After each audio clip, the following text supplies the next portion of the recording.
Hello, everybody.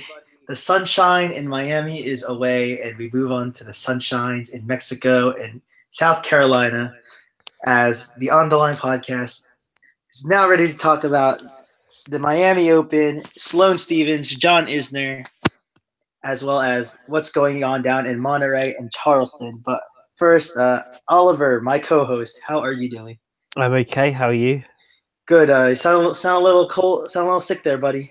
Yeah, I got a bit of a cold, but fingers crossed. Yeah. I won't be sneezing too much during the pod. Yeah, we'll make it through. So yes, obviously we potted last or earlier. Yeah, it was last week.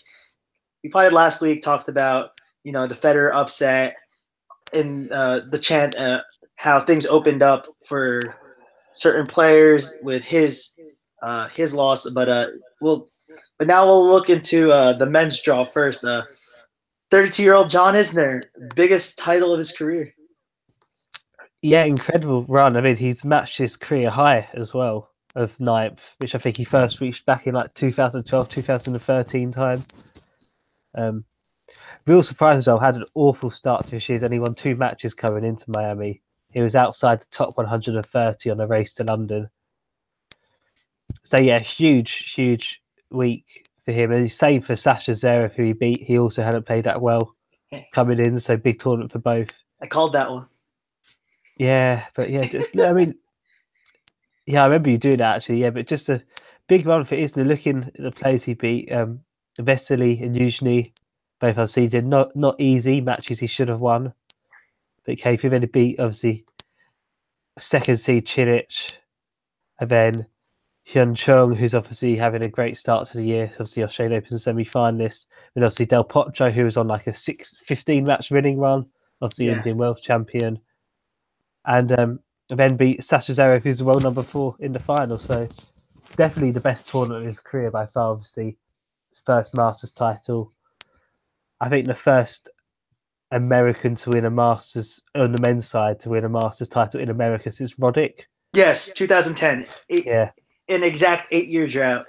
Yeah, and then obviously only the second American since Roddick to win a Masters, because obviously Jack Sock won in Paris last year. So yeah, fantastic run, and obviously we just see how he can push forward. Obviously, unfortunately for him, not a great part of the season coming up on clay. Nope. Though he has fared well. He did push Nadal to 5 that one time. A couple semifinals or in quarterfinals here and there at the Masters. So he has had his fair share of okay results. Yeah, he was semi-finalist in Rome last year, where he lost to Zverev, actually, I think. So yeah, it was an okay final. I think it had its stages. Sometimes the tennis is a bit passive. Yes, I think especially in that second set. Yeah, I think this fight. I mean, Isner played great tennis, but I think he played better in his quarter and semi-final matches. I think Zverev had been a bit more aggressive and less passive in this final. I think there would have been an opportunity for him to win. Yeah. And yeah, he just wasn't that clutch at the end of the day. I think he got broken at 4-all in both the second and third sets, didn't he? Believe so, yes. Yeah, definitely in the final set, which I caught. And obviously, it's so hard to break, isn't it? I think he did 3 aces in a row to finish the match. Yeah, 3 straight aces to close out. After Zverev missed a lob just long to try and get on the board to start the game. To start the game. Yeah. So yeah, huge win. Quite fitting. Obviously, we'll come on to Sloane Stevens in a minute. That the final time the Miami Open is held at this venue, Crandon Park. There's 2 American singles champion, and also American doubles champions in both the men's and both American pair, and in the women's, Coco Vandeweghe of America won with Ashley Barty. So yeah, quite a run for USA this weekend. Yeah, big. I mean, American tennis has had its up and downs in recent year, but it's looking, I'd say, a little bit better at the moment. Obviously, the Bryan brothers are still in good form. Obviously, they haven't won a slam in a while, but they're still one of the best pairings out there. Yes. Obviously, Stevens back winning matches, having a very impressive run. Mm-hmm. Yeah, and which we'll get to later, like you said. Yeah. But yeah, I mean, there's still things. Obviously, Jack Sock is really struggling. I'm trying to think where he lost in this draw quite early. There you go. He lost Torch. lost to Coric, which is Coric is in good form, but still not in that encouraging form. Obviously, Francis Tiafoe obviously reached the fourth round here, and came from a breakdown in the final set against Edmund, who's obviously an Australian Open semi-finalist. In that final set, Edmund was serving for the match as well. And then obviously beat Berdych after that. So yeah, I think it's looking a little bit better than it was. Yeah. So we have three winners, non-European winners to win the last three Masters in Soth, Del Potro, and Isner, which it was the first time since, I believe, Agassi and Querten did it, when Agassi won the Sunshine Double and Querten won in Monte Carlo, which was, I believe, 2000, I believe, 3 or 4, something like that. Before they called this when they called it the Master Series, rather than Masters 1000. That's the last time we had 3 straight non-European winners. Well, I mean, obviously we mentioned Andy Roddick winning, I think, Miami back in 2010. Yeah. Definitely Indian Wells and Miami. I mean, until Jack Sock at the Paris Masters last year, everyone was European. Yeah. It was a real dominant. I think it's 50 odd in a row. Obviously, yes. Federer, mostly Federer, Nadal, Djokovic, Murray. Obviously, Wawrinka took one, Tsonga took one, Cilic took one. Cilic took one, yeah. So, yeah, it was incredible. Now this has happened. Obviously, it's opened up. Obviously, Federer lost early, and obviously there'll be opportunities now on the clay because he's not playing. Obviously, Nadal is obviously the big factor in clay, but not quite sure how he's going to play. Obviously, hasn't played since he retired of injury at the Australian Open. Yeah, he said he'll return to Davis Cup, which is this week. So looks like it'll give him some time to prep up before Monte Carlo. Yeah. Exactly, and obviously the other two we mentioned them, the other two, the big four. We don't know when Murray's coming back yet. Looks likely he'll be turning to the ATP Tour on grass. He might play a couple of challenges. Yeah, I think he's unlikely to be at the French Open. There's some rumours saying he could play there. I don't think he will. Don't think so. I don't think it's a good idea either. And obviously Djokovic's still not back in good form. And he broke up with Agassi. Yes, KP was quite surprised. Obviously, it hasn't been ideal, but I thought considering they missed 6 months because of injury, they would have maybe waited a bit longer. Yeah.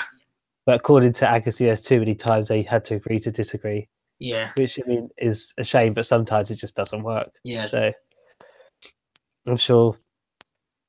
I'm interested to see if Agassi goes back to coach anyone else. I know Ivan Lendl's obviously now, I believe, started to work with Zverev. Really? Yeah, which is something I've heard. I'm not sure if it's official, but he's close to the family. Obviously, he's got great pedigree working with Murray before. So I believe that's going to happen or might have already happened. I've seen some bits about it. So, yeah, that could be an interesting one, especially because Zverev is able to, obviously, he's played incredibly well everywhere except the slams.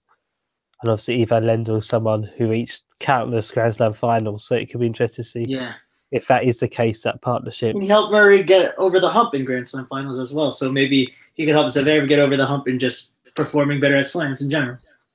Well, yeah, Ivan Lendl himself, like Murray, lost his first 4 Grand Slam finals, so he knows exactly what it's like to struggle on the big stages. And he's obviously very experienced. He won, I think, 7 or 8 Grand Slams in the end. Yeah. He won 3 of them. He never won Wimbledon, but he won countless French Open, US Open titles, a couple of Australians as well. So, yeah, he's a great... I think if that's happening, which I believe it is, that's a great partnership, I feel. Mm-hmm. But, yeah, on the men's side, it was a pretty good week for the players other than Del Potro, who was obviously hot. It was a pretty good week for players who struggled to start the season. We mentioned Isner, Zverev, but Carreño Busta, a semifinalist as well. Yeah, I mean, he's had some success. And then Raonic in the quarterfinals, but yes, continue. Yeah. Carreño Busta obviously had some success in the Sunshine Double before. I believe he was a semi-finalist in India Wells last year. Obviously, with Federer being taken out, he had a big opportunity. He was the seed in that second highest seed in that section, and he took it. I mean, his first match, 1-0 against Istomin, and then 4-4 against Steve Johnson, 11-3 against Verdasco, which is incredibly impressive, and obviously saved a couple of match points against Kevin Anderson in the quarters. So yeah, excuse me. Sorry, bless me. So yeah, big one for him, and also for Raonic, obviously semi-finalist in India Wales, now quarter-finalist here. Very tight match against Del Potro, which he could have easily won. So he's looking back in encouraging form as well. Yeah, but just like you said with Isner, not the best time of year for Milos with the clay, and then ironically, through Masters, Pablo Carreño Busta hasn't really done well on clay as well. Best showing is in the third round in Monte Carlo twice last year and in 2014. So quite a fair amount. He can pick up some points there. Yeah, I mean, he has. I mean, it's a bit weird saying that because obviously he's the French Open quarter finalist last year. Yeah, he doesn't have tons of points to defend, and he's still in a good position. Obviously, he started the year top 10, fell down, but I think he's back up to number 12 now. Rose 7 spots with this result. Mm-hmm. So you've some ground with him with the tour so open. There's no reason why him and quite a few of the others are doing well can't, reach career highs, make top 10, and shake things up heading into the French Open, which could be very open. Obviously, Federer's going to be there. Unlikely Murray's going to be there. I don't think Murray would be challenging anyway. Mm-hmm. No idea what's going to happen for Wawrinka. Nadal, obviously, still a doubt. I dare say he probably would have worked into some fitness by then, but it could still be certainly not beatable, but maybe a bit more vulnerable than he was last year. Last year, he was just in beast mode. And obviously, we don't know when or if Djokovic is going to be able to get back into peak form. Mm-hmm. So, yeah. So, obviously, and Carreño Busta, someone who you think should be able to play well and play is someone who could take advantage of those openings, along the likes of Zverev or Del Potro as well. Yeah, so a lot of positives for people who were struggling on the men's side, and we pretty much the same on the women's side. So we had Sloane Stephens and Yelena Ostapenko, both players who really haven't found their form in 2018 so far. They're the finalists here, and after a first set tiebreak, which was pretty tight, that Sloane took, kind of ran away with a second set 6-1, and her second biggest title in less than a year. Stephens had quite simply an amazing week. If you have a look at the people she beat, I mean, to begin with, she Tomljanovic and Niculescu. Tricky players. Yeah, tricky players. And then obviously since after that, fourth round double Grand Slam champion Garbine Muguruza straight sets. Quarterfinals, double Grand Slam champion Angelique Kerber in straight sets. 1 and 2. 1 and 2, yeah. And then once again, in the semi-finals, double Grand Slam champion Victoria Azarenka straight sets. All three of them obviously former world number ones as well. And then the reigning French Open champion Yelena Ostapenko in the final. So really amazing run for her. And obviously the advantage she has now, seemingly back in some good form after a real rut following her US Open victories, that she has no points to defend until Wimbledon. Up to after Wimbledon. I guess if you include the City Open, 11 points, I believe. I read that correctly. Yeah. So exactly, yeah. A chance to go up to the top 5 potentially. Yeah, exactly. And she's someone who's not obviously, there's a lot of Americans who struggle on clay. She's had some decent results before on clay. I think she's reached the second week of the French Open at least once. I think potentially a couple times. So yes, she's someone who could pick up some wins on the clay. Could push forward. I mean, she's career high 9th now, isn't she? Made her top 10 debut. So yeah, there's a lot of openings. Obviously, Ostapenko's got 2,000 points to defend. The French Open, Halep obviously is well number 1. But the top 10 could change a lot. She's got a lot of points to defend. Yes, there's going to be a lot of openings. Obviously, it's always going to be 1 or 2 surprise packages. But Stephens, certainly, if she's playing well, she has that winning mentality. Obviously, Grand Slam champion. Great run here as well. So if she's able to play well, there's no reason why she can't pick up some more great results. Yeah, and you said her French Open results. They're pretty good. 2012 to 2015, four straight fourth round. So that's pretty good for on an American perspective to do that. But yeah, it's a brilliant week for her. You reeled off the names of players she beat, and we know she can play pretty well on clay. So this is a huge chance for her to make big strides up the rankings, even though she's already in the top 10, probably into top 5 for the first time in her career. And then, but you also mentioned how American tennis looks bright, and Danielle Collins, a former NCAA champion in 2014 and 2016, comes off I believe the wild card in Indian Wells, makes most of that by making I believe it's the quarterfinals. Quarterfinals, yeah. Yeah. And then gets through qualifying here, makes it to the semifinals, and then going down to Ostapenko. Yeah, she's had a real breakthrough. And obviously, we see talk about the collegiate system. John is someone who came through that, and he's so did Kevin Anderson. Well, so there's no reason. Yeah, so there's no reason why she can't succeed. I mean, yeah, great result. I mean, that win against Venus Williams, particularly. Obviously, Williams played well in Indian Wells, so they playing pretty well here as well. Yeah, obviously came through against Quanta, who's defending champion. Obviously, tight match against Burtons, but she really fought hard. Maybe a little bit tired, but still. Collins is completely in control of that match, and I don't think many people would have predicted that result. So, yeah. Obviously, tough loss against Ostapenko in the semi-final. I believe she had a set point in that first set, but Ostapenko is someone who picked up her best form of the year so far in Miami. Yeah. So no shame in that loss. She'd beaten Svitolina in a round before, which is her best win of the year. Yeah. Back some way. So no shame, and it's encouraging to see what Collins can do elsewhere now. Yeah, so Collins has never really played on clay or grass, so going to be interesting to see how she transitions into that, especially that the clay is coming up. But yeah, big results and very encouraging, not just for Sloana Ostapenko and Danielle Collins, but other semifinalists. You mentioned Victoria Azarenka.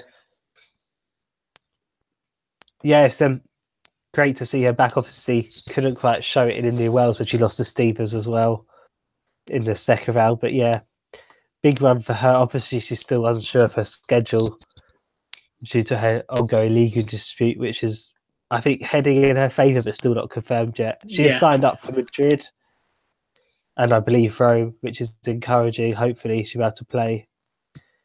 Yeah, but looking here, obviously, great win to start with against Bellis, 3-love. Obviously, not much of a match against Keys because unfortunately Keys retired.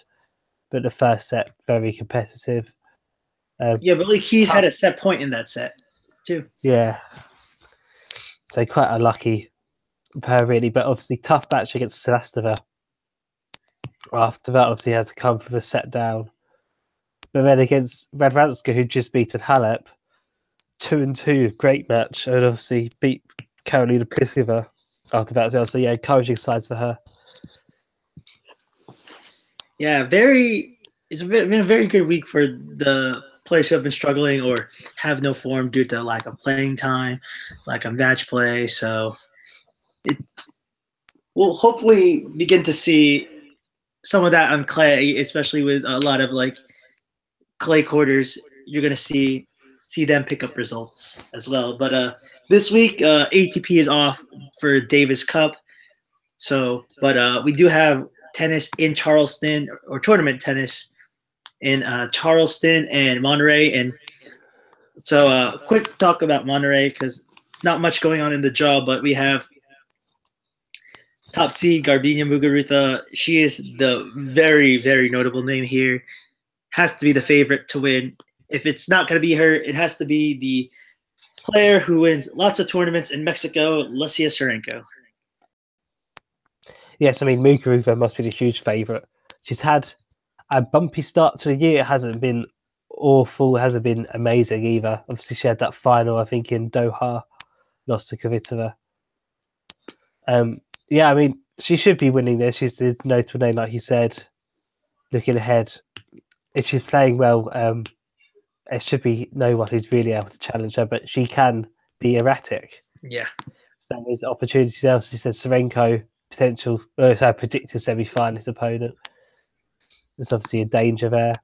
Looking at this draw, see, actually Danielle Collins is playing here this week, and she could face Serenko in the second round. Serenko's already played her match, 1 in 3 sets. Collins plays against Duque Marino, I believe, maybe later tomorrow.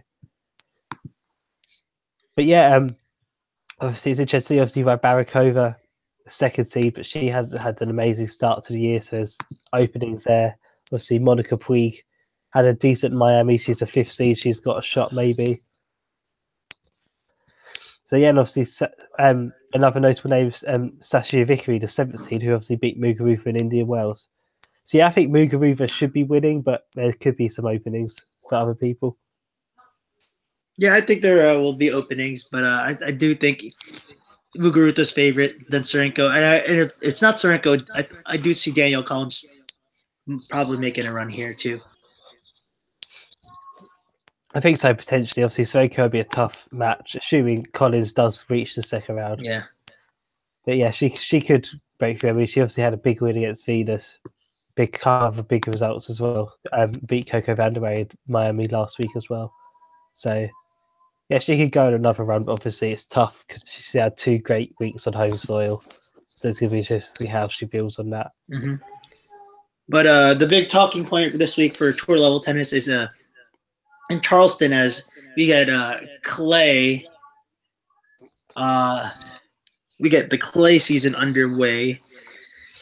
So we have Caroline Garcia through to the 3rd round already after defeating Varvara Lepchenko. But other notable names here: Madison Keys, Julia Gergis, Naomi Osaka, defending champion Daria Kasatkina, Petra Kvitova, Ashley Barty, Anastasia Sevastova. So who are you looking at to probably make the semifinals out of here, Oliver, in this pretty loaded draw, considering it is green clay, which is hard true, kind of plays a little more like hard court rather than red clay.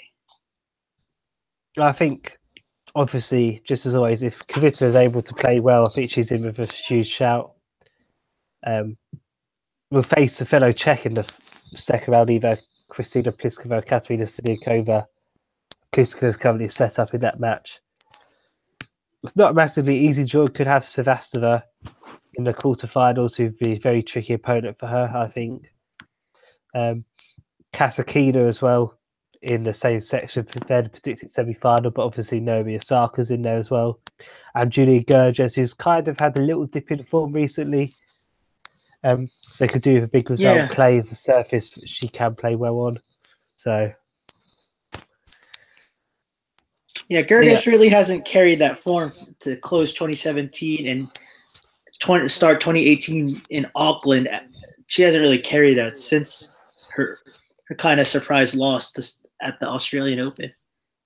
Yeah, I mean, she reached the semi-final of St. Petersburg after the Australian Open, where she lost to Kvitova, I think. But yeah, not great Indian Wells or Miami. Obviously, I think clay is her strongest surface. So obviously she's won Stuttgart in the past.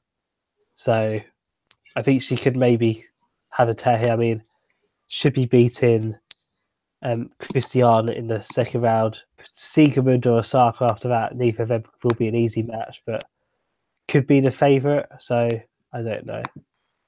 Keys also in the top half. She's a former finalist, so maybe she could go on a run. Courts obviously, like you said, play more like hard than clay. So obviously that favours her. All right. So, yeah, I do see I'll probably have Dasha and Sevastova in my predicted semifinal on the bottom half. For the top half, though, kind of iffy on who it could be, but I'm probably going to lead towards Maddie and Garcia. I would go for Kasatkina and Kvitova from the bottom half. And I would say Keys as well. I say Keys and Garcia, I think. And then who wins? Who's your pick to? If you had to take a flyer, who were to win from those 4? Who would it be? I'm gonna plug for Kasakina. Yeah, I was gonna go Dash's route too. I feel like she's just in such good form this whole year so far. So yeah, she reached obviously including Indian Wells as round of 4 tournaments, 3 semi-finals. So yeah, started to make some real progress. Yeah, I think Osaka and Kasakina, the 20-year-olds, they're set for big 2018s. Following what they did in Indian Wells, and then to start the season as well. I think they'll carry through on with this, especially Dasha, because her game is kind of suited for all surfaces. Yeah, I think that Indian Wells final is a big indicator. Osaka had a pretty solid season coming up to Indian Wells as well. Second week at Slam, the Australian Open, where she lost to Halep, beat Barty before that. So yeah, I think we'll be interested if they face in the quarterfinals. Obviously, Osaka won Indian Wells final quite comfortably, but I think obviously court surface and the history of this tournament favours Kasakina this time. Yeah. So yes, that is the end of this podcast. So Oliver, where can we find you on social media? At Oliver DJ 1998. Find me at First Noel. Then you can find the podcast Twitter at On the Line Pod. Find both of us writing for Bavel USA. So that's Oliver. I'm Noel. This is the On the Line Pod, and go Dasha. Peace out, everyone.